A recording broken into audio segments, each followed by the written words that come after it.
Marvin, these are all big fights, but Robert Whittaker is a former champion, sort of a legend in this division. I'm curious how you're feeling heading into this Saturday night, and what do you think about Rob as an opponent?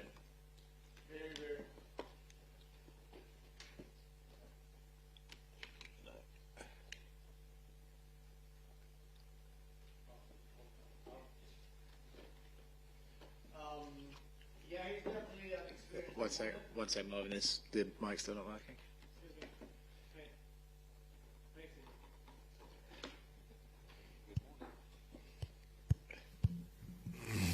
Yeah.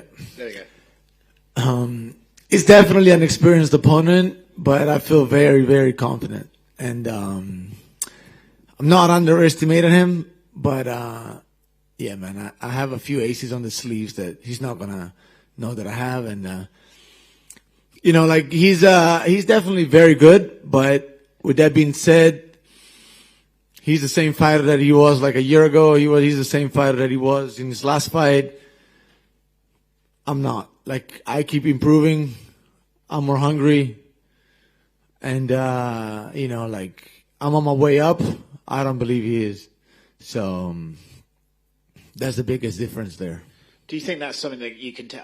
Not that you're not a confident guy, but is that something you can take confidence from, where you think, hey, I'm still improving. I don't see this guy improving. He might be sort of starting to plateau here. So I know I can go in there and do different things than he can at this point. Oh yeah, absolutely. I mean, that shows not just in our not just in the fight. That's in everywhere. Like in my training, I go in and I want to get better. I'm giving it my all. Like it's different when you want to just cruise. I mean, he's a great fighter, and I don't believe that he goes into training cruising. But like the hunger is way different. Like what I want is not what we're different. Like I said, I'm on my way up and he's not. That's it. When you look at the fight itself, are you expecting more of a grapple-heavy fight, or do you think you can go out there and get into a war with this guy? Do you think he's going to try and avoid you and use his range? Where do you think this fight takes place on Saturday? How does it go? He can't grapple with me. He can't grapple and be successful with me. He just can't. So he'll try, and I welcome it if he does. But he really can't. I can.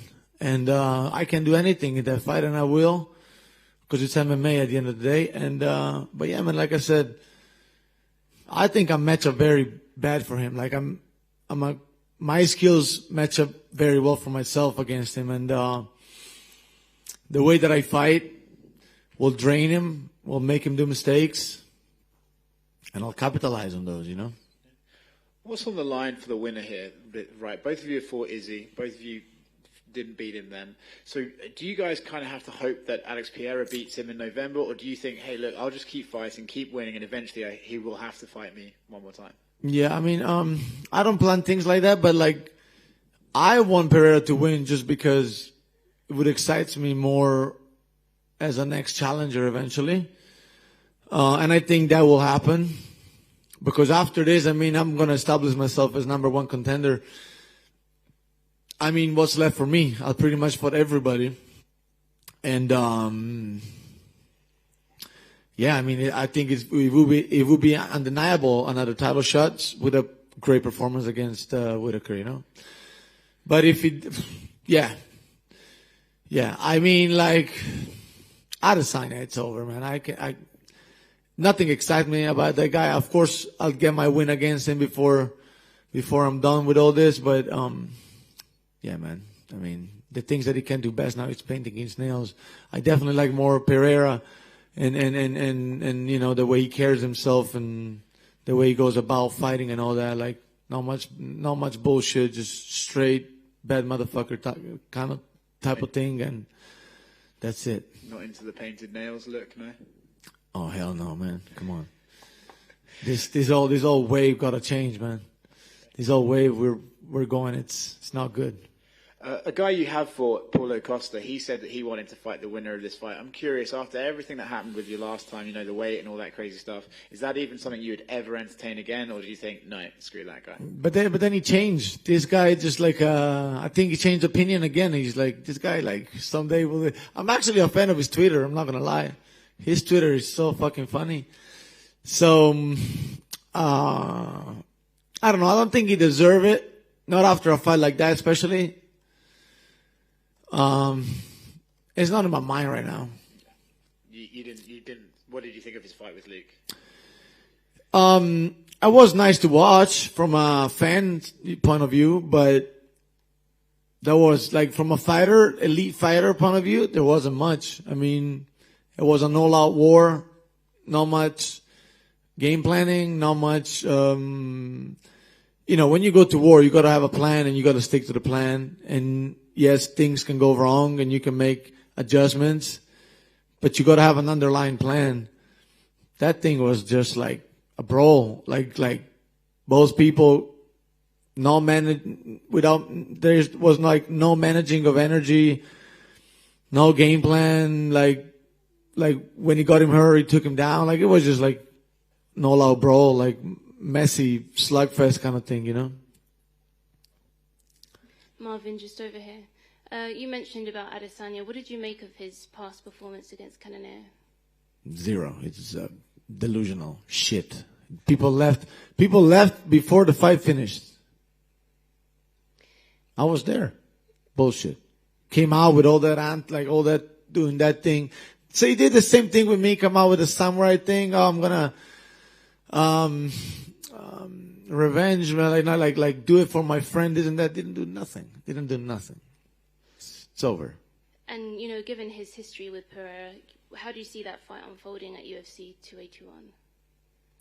I really hope he goes out on another oxygen mask. But and I think it can happen because that's going to be a kickboxing fight. With that being said, I'm done talking about this guy, to be honest. And you said Pereira obviously interests you the most in terms of that matchup there. How do you see yourself matching up with him if he was, of course, to take the title from Izzy? Well, because I think I would match up well. I'm definitely more complete. But he's a hell of a fighter. He's a hell of a fighter. I respect him. But yeah, we like with any other opponent, I would game plan, and I would be super ready, and I'll come in and give him my best and walk away with a win.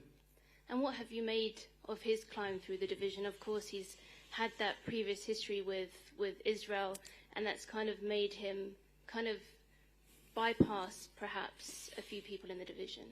Yeah, but I mean, Strickland is not. He's not like a champ, Like I train with Strickland a lot. Like Strickland's solid. It might be nuts, but he might be crazy, but he's good. And so I mean, you beat a guy like that, you deserve the spot you're in, And then I understand it, This is not like an Olympic sport where there's like an 8-man tournament and it's all first go with the second, third go with the fourth and things like this. So he skipped the line because he put him on an oxygen mask on a stretcher the last time they fought. So I understand that. And of course, going back to your fight with Robert Whittaker this weekend, of course, this was supposed to be in Singapore for UFC 275. What was your initial reaction when you first heard that fight was off? I was pissed because this happens too many times. But to be honest, I think I'm more ready now than how I would have been back in June, to be honest. So it played out actually good. And at that time, you did call out. You were trying to get another fight. You were calling out Till and even Hamza as well. What was the thought process behind that? Well, yeah, because when I'm preparing for a fight and then that falls off, I'm really trying to fight anybody at that point. It's this is how I am. So I was just calling out everybody, but I don't think I ever even called out Darren Till. He's actually completely irrelevant at this point, I think, in the division. He's literally zero. Delusional also. He can't even, how are we even talking about him? We can just talk about him just because he's helping Kamzat getting ready, but he hasn't been fighting in a long time. He's done. I don't think, to be honest, he's going to ever come back with any decent opponent. So that fight doesn't make any sense. We come to, yeah, man, I mean, I would love to fight him. Later on, for sure. Let's see if he stays down, if he comes up. But yeah, for sure, that's a fight that excites me too. What did you think about him being matched up with Nate Diaz? How do you think that goes down?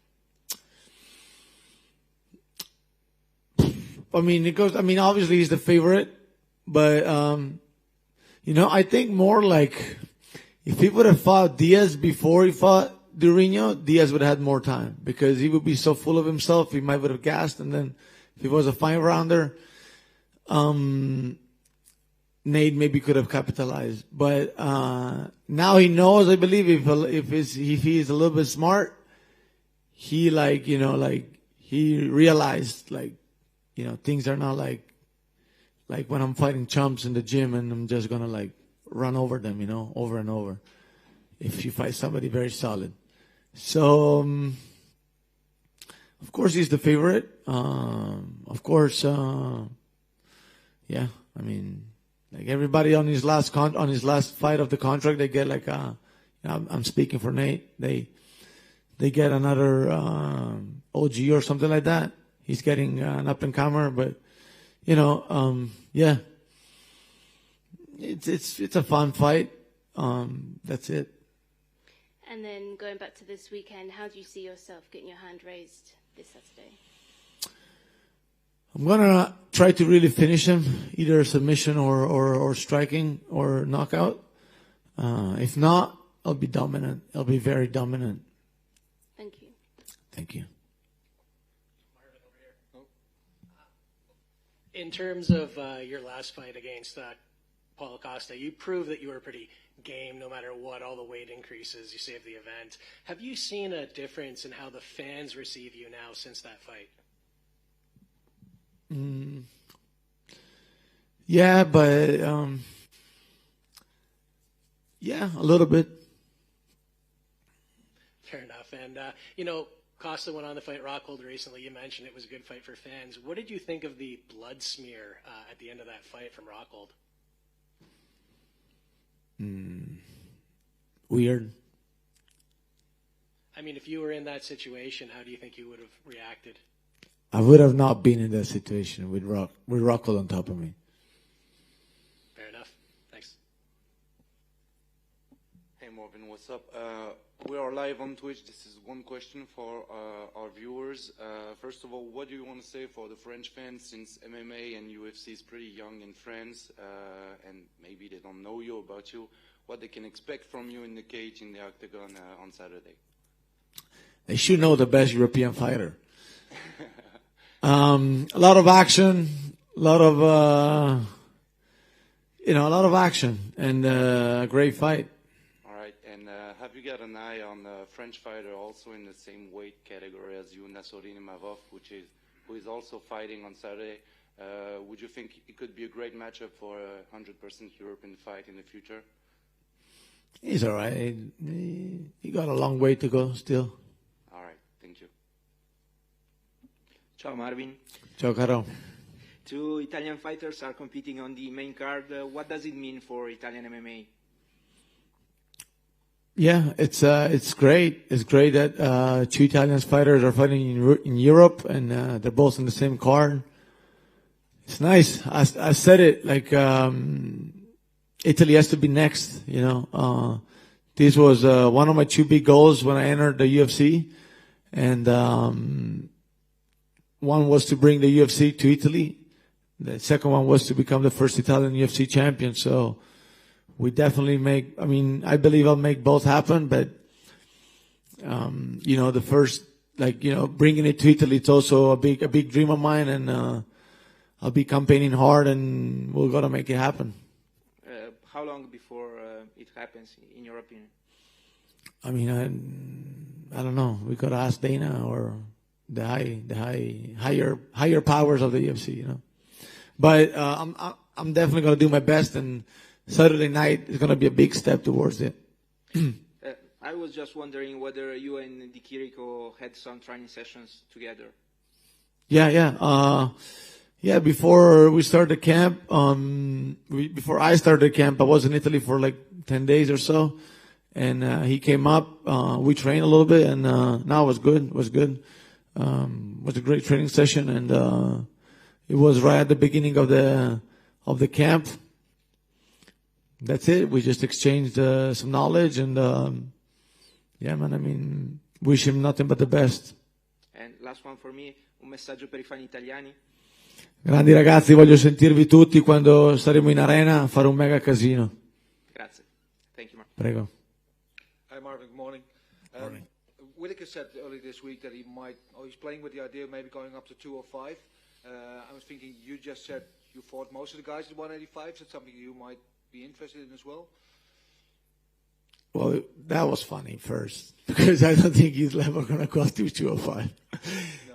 But,